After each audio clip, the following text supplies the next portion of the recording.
Welcome to This Week in Security. In this edition, we'll take a look at the appointment of the first female commissioner of the Met and also the implications to UK security anti-terrorism following the death of a suicide bomber who was previously an occupant of Guantanamo Bay. And just how well is the security industry doing in looking to the use of future technology and how it may be adapted to the needs of clients. And finally, we consider the review of the Official Secrets Act and ask, could it affect press and freedom of speech? So let's begin with the news that Cressida Dick has been selected as the Commissioner of the Metropolitan Police.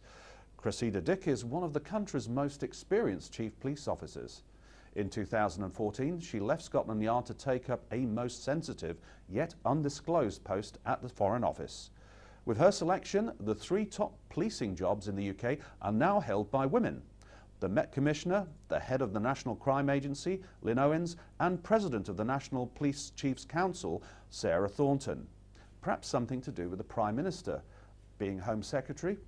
In 2009, Cressida Dick became the first woman to be appointed as an Assistant Commissioner in the Metropolitan Police and became the lead for counter-terrorism across the UK. Her other experience includes undertaking important reforms at Scotland Yard and being one of two senior officers in charge of a most successful security operation for the 2012 London Olympic Games.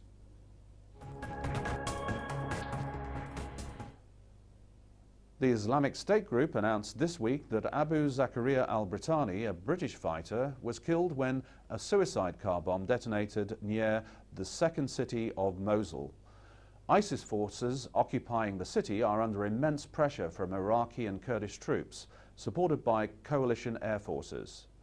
Zakaria was originally known as Ronald Fiddler, a 50-year-old from Manchester who was arrested in Pakistan by US forces in 2002 and subsequently detained in Guantanamo Bay. Some newspapers have reported that Fiddler was paid £1 million in compensation by the government when he returned to the UK from Guantanamo. It's estimated that 400 British fighters remain in the area, but recruit numbers have fallen to a mere trickle compared to earlier floods. If these fighters are not killed on the battlefield, then they may wish to return to the UK at some stage. Some will be arrested, some will reintegrate into society, but there will be others that may have some dangerous ideas remaining and battlefield experience sufficient to carry them out. According to the UK government, about 850 people are regarded as a security concern, and they've deployed to become fighters in the Middle East. Of those, half have returned to the UK and 15% are dead. The Foreign Office spokesman said the UK have advised for some time against travel to Syria and against travel to large parts of Iraq. As all UK consular services are suspended in Syria and greatly limited in Iraq, it's extremely difficult to confirm the whereabouts and status of British nationals in these areas. Meanwhile, the Pentagon reports that at the end of January, ISIS used a weaponized drone to attack troops involved in a battle to free Mosul from terrorist occupation.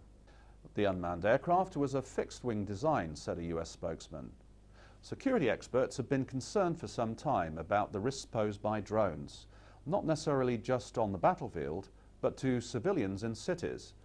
Over the past 6 years, such aircraft have become widely available to buy commercially online and may now carry a small but significant payload. This could include explosives or even chemical or biological weapons.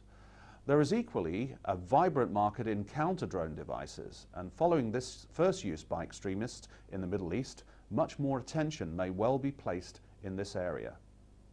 So, whilst potential enemies are using new technology to positive effect, how is the security industry adapting to the opportunities which such devices offer? The industry is normally conservative in its approach to change, but significant new capabilities will be offered in robotics, artificial intelligence, augmented reality, and video analytics. At a time of tightening budgets and reducing police numbers, there needs to be a concerted effort to fill the emerging security gap by technology. But who will coordinate this drive at industry level? This is an important theme and one about which SEOL will be asking further questions over the next few months. The government has announced that the Official Secret Act is to be reviewed. Ministers say that this is essential to ensure that the law is keeping pace with the threats of the 21st century.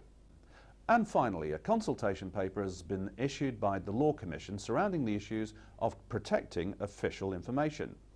This will be important during Brexit and as leaks and unauthorised disclosures of information become more and more frequent.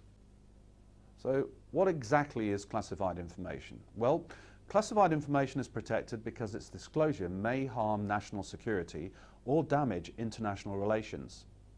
If such information is misused, serious damage can be caused, which is why the unauthorised disclosure of such information is criminalised by the Official Secrets Act of 1989. In addition, there are a multitude of other offences that protect different categories of information. The Official Secrets Act of 1911 provides the main legal protection in the UK against espionage, despite the fact it was enacted in the run-up to the First World War. The open public consultation on the protection of official data will run until Monday, 3rd of April. To access the full consultation, provisional conclusions and recommendations, and to respond, visit the Law Commissioner's website. To find the link to the paper, simply join SEOL's LinkedIn group and read the relevant post.